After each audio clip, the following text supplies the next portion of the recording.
When I first said that I wanted to talk about the different terms asexual people use, my classmate immediately said something along the lines of, "Oh, all of those micro labels. That's going to take forever to talk about." And that's not what I meant. Don't get me wrong. I love a good micro label, but the thing with micro labels is, well, it's in the name. Micro. They're pretty small in terms of the experiences they cover and in terms of how important they actually are to the language of asexuality. Now, what I want to talk about, or rather argue today, is that the language created by asexual communities is valuable and gives all of us, asexual or not, a better perspective on sexuality. I'm specifically going to be looking at the existing models of discussion on sexuality and desire that come from the field of linguistics. This is a look at discourse within linguistics of language ideologies around asexuality. As this is a class assignment, I do have to make this disclaimer before we get started. I found absolutely no formal academic research on many of the topics I am about to discuss, namely the split attraction model and interaction stances.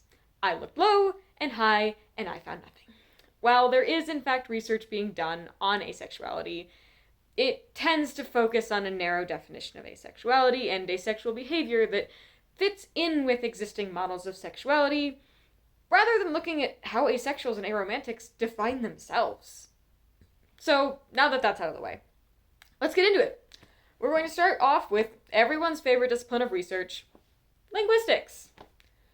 First off, I'm going to talk about a paper from the year I was born, which is Cameron and Kulik's Language and Desire in Theory and Practice. I'm going to be totally transparent. This is not my favorite source, as it does include the quotation, "Sexual desire is a constitutive dimension of human existence," which is just fancy academic speak for wanting sex is an essential part of what makes you human. Obviously, this is the asexuality video essay. I'm not super game for that. But it does give us a good view of how linguists and social sciences more broadly view and discuss desire, and it spends a lot of time on sexual desire. It goes over the ways that our desires and our identities are formed, delving into Freudian psychoanalysis and Lacanian psychoanalysis. It very much concerns itself with the idea that there's a difference between one's sexuality and one's sexual identity. That is, there's a difference between the sexuality you say you are and your actual sexual desires and expressions. Most of the paper talks about how sexual identity is formed, operating on the assumption that everyone feels sexual desire. This seems to be the main concern of linguistics when it comes to talking about the formation of sexuality, and it builds very neatly on Judith Butler's performativity of gender theories. What parts of sexuality are performative and what parts are the raw sexual desire? Buchholz Hall, published in 2005, 2 years later, talks about how identity isn't necessarily a fixed category and relies on the same line of thinking. Sexuality can be neatly divided into the social performance you put on for others and your actual sexual desires and feelings. To give credit to linguists and linguistics, they are starting to research asexuality. Fine 2023 studies how asexual people define and explain their sexualities in comparison with straight people by looking at Reddit posts. It talks about the importance of emotionality for construction of asexual identities and how asexual people use a lot more words to explain their sexuality than their heterosexual counterparts. The question that Fine directs at asexuals and that earlier researchers ask, how does your identity form, is, in my opinion, incomplete without first understanding the linguistic tools that asexual people use to figure out their identities. It also, I think, is language that should be studied as it can be applied outside of asexuality. I remember my very straight freshman year roommate telling me once that she was glad she knew there could be a difference between sexual and romantic attraction because she'd had feelings for someone that were purely sexual in nature. She was like, "He's a bad person. I'd never date him. I hate him. I want to bone him." And that was valid. So let's start with the difference between sexual and romantic attraction. This is known as the split attraction model, which is the idea that romantic and sexual attraction can be two separate things. I'm going to take a moment to stress that the split attraction model is not supposed to be universally applied. If you see your sexual and romantic attraction as one and the same, that is great. All I'm asking is that you take a moment to listen to me talk about how other people live their lives. All right. The split attraction model has also been expanded to things such as aesthetic and platonic attraction, which are concepts that I do not understand very well or have the time to delve into. One of the most common ways that this model is used for asexual people who seek out a close romantic relationship that doesn't include sex. Let's use this as a quick example for how the split attraction model works. Basically, instead of having one label for your sexuality that encompasses romantic and sexual attraction and behaviors, you have two, one for each. Now, I am about to make it very easy for you to understand quite a few micro-labels. So, bisexual, asexual, homosexual, and heterosexual, generally speaking, refer to being attracted to two or more genders. Bi, no genders, the same gender, homo, and the opposite gender, hetero. These are easy Latin prefixes, and they still typically refer to the same things when applied to romantic orientations. So, say you have a woman, we'll call her Angela, who's in a relationship with a man, just to be stereotypical. This does happen a lot, though. When she figures out that she's asexual. She still likes being in a relationship with her boyfriend. She likes living with him, going on dates with him, being physically affectionate with him, and having him be the most important person in her life, in many circumstances. But she's realized that she doesn't feel the same pull, the same attraction to have sex as he does, and that she's never really felt anything like that.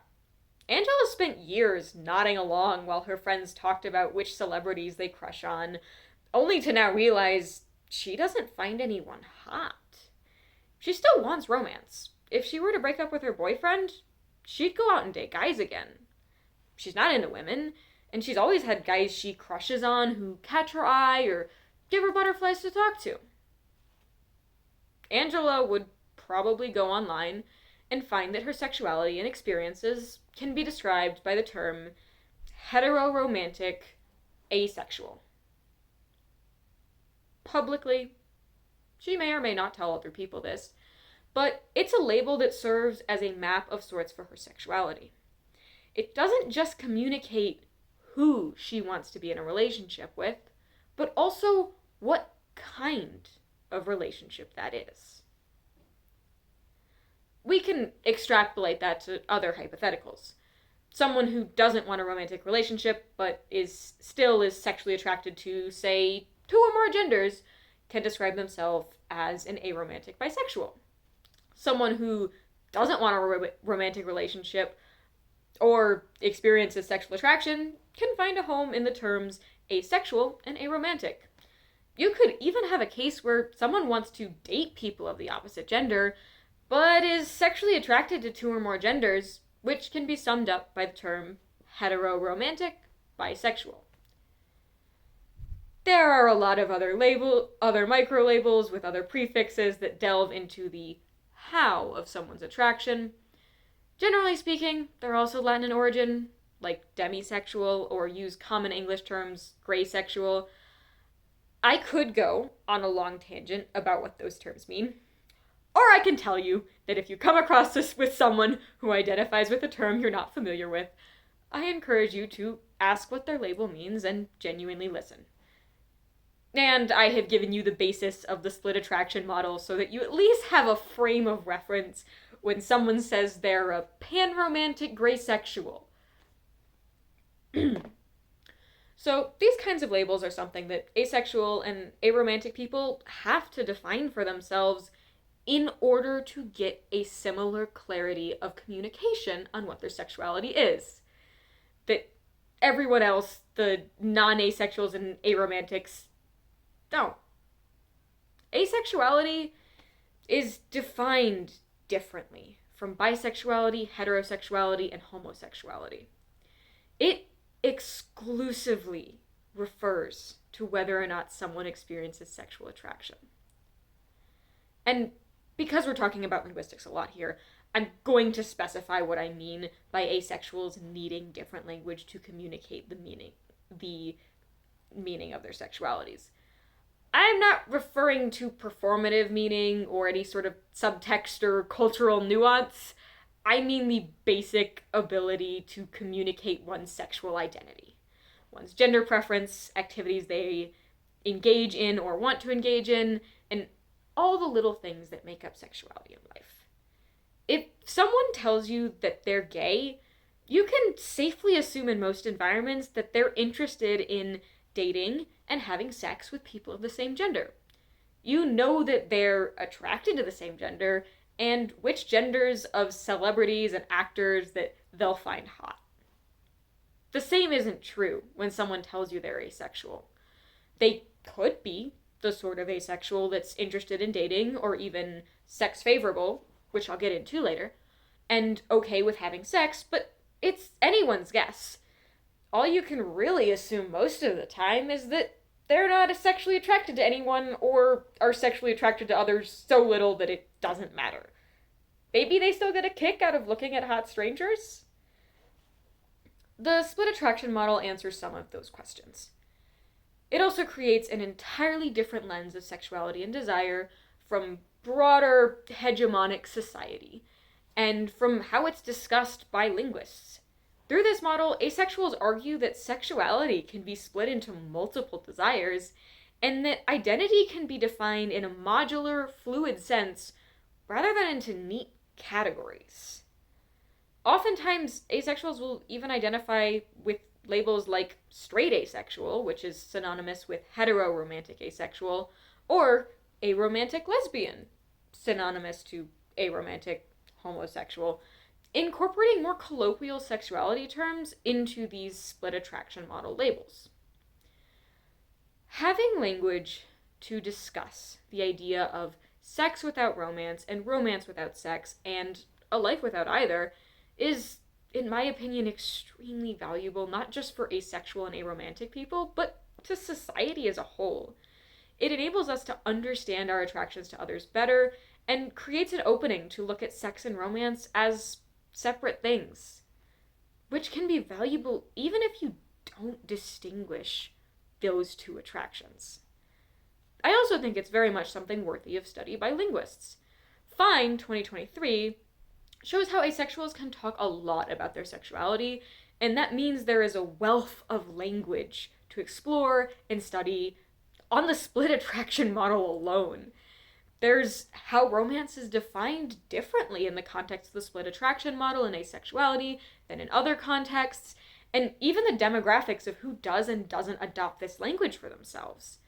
I personally have a lot of critiques of the split attraction model, especially how it defines romantic attraction as analogous to sexual attraction. But there's actually more to asexual language than just the split attraction model. Let's talk about interaction stances or attitudes towards sex and romance. Now, I've been very careful up to this point about talking about sexual attraction as just that, attraction. That's because a central tenet of asexuality and asexual thinking is that attraction and action aren't the same thing.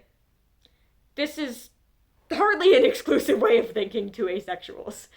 I think you'd have a hard time finding someone who would argue against, say, the idea that people have sex with people that they're not attracted to sometimes. A lot more can motivate sex than just attraction. Arousal, affection, curiosity, obligation, and boredom, to name a few.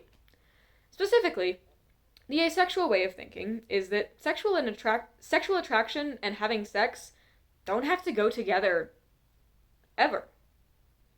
However, there's still a notion in our society that those things should go together, and it's shameful if they don't, especially in romantic relationships. To further draw the line between attraction and action, or more accurately, willingness, asexuals and aromantics have come up with this sort of spectrum from favorability to repulsion that describes how someone feels about sex or romance. Well, some sources I found referred to these terms as interaction stances, others just referred to them as attitudes towards different types of behavior. These work with the split attraction model, well, sort of. While they do refer to sex and romance as distinct things and treat them differently, these aren't considered to be sexuality labels in the same way that words like, say, asexual and aromantic are. That being said, there have been micro-labels coined to describe them, but those are more because asexual people on the internet like coming up with labels, and they're not widely used. In fact, I'm going to sidebar really quick to talk about how these are very deliberate self-labelings. This is not an evolution of language over time and through small changes or marked by subconscious changes. These are people of the 21st century using the internet to create new models and descriptions of how they and others like them experience sexuality. And they are commonly used within asexual and aromantic communities, creating a basis for many important conversations about identity and sexuality. Spend time on any asexual/aromantic forum or subreddit, and you'll see how these terms are used to foster self-understanding and community. Okay, back to interaction stances. The most comprehensive and least confusing overview of what these terms mean in the asexual and aromantic communities that I could find comes from the Ace and Aro Advocacy Project. Ace being a shortening of asexual and aro being a shortening of aromantic. It goes, aromantic and asexual individuals often use the terms favorable, neutral, or indifferent, averse, or repulsed to describe how they feel about romance or sex. They can also be applied to more specific actions, such as kissing or holding hands. These terms can be used by anyone, whether or not they are ace or aro. Before we go on, I'm going to make the disclaimer that very frequently has to go along with discussing these terms. They're different from sex positivity and sex negativity, which refer to political movements. Sex positivity is the philosophy that everybody should have the freedom to have as much sex, much or as little sex as they want, however they want it, as long as it's consensual. Sex negativity is the philosophy that people should only have sex in specific ways or they're immoral. Separate things. Back to interaction stances. Now, these are fairly self-explanatory, so I'm going to kind of skip into analyzing them. While we often conflate attraction and desire, interaction stances exist to draw a line between the two. For instance, sex or romance favorable is an incredibly efficient way to describe someone who's not sexually attracted to others, but enjoys sex. And same for romantic attraction and romance. It further separates out both romantic and sexual desire into these concepts of attraction and favorability.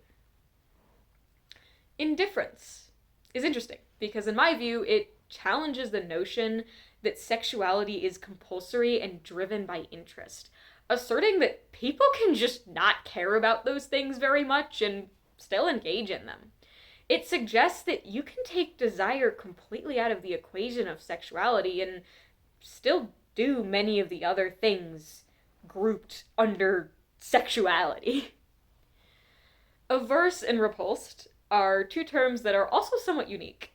They often refer to the same thing when it comes to someone's attitudes towards engaging in sexual or romantic activities, but repulsion specifically denotes someone who also doesn't like to even see or be around mentions of those things. So a repulsed person doesn't like to see or hear about sex at all, while a sex-averse person is okay with that. Interestingly, these terms use much plainer English than the more specific split attraction motto labels. They're less clunky and Latin-y to drop into a regular conversation.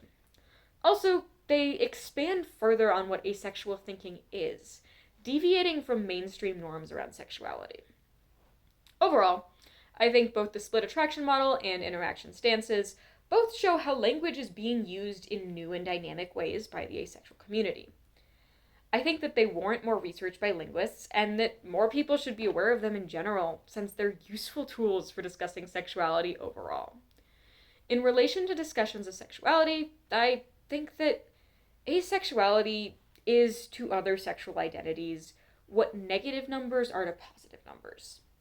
If you are only looking at positive numbers as a metaphor for allosexuality, which is the term for non-asexuality, meaning people who experience sexual attraction, you have a coordinate plane with only one quadrant. But the introduction of negative numbers allows for 3 other quadrants, quadrupling your understanding of two-dimensional space and sexuality.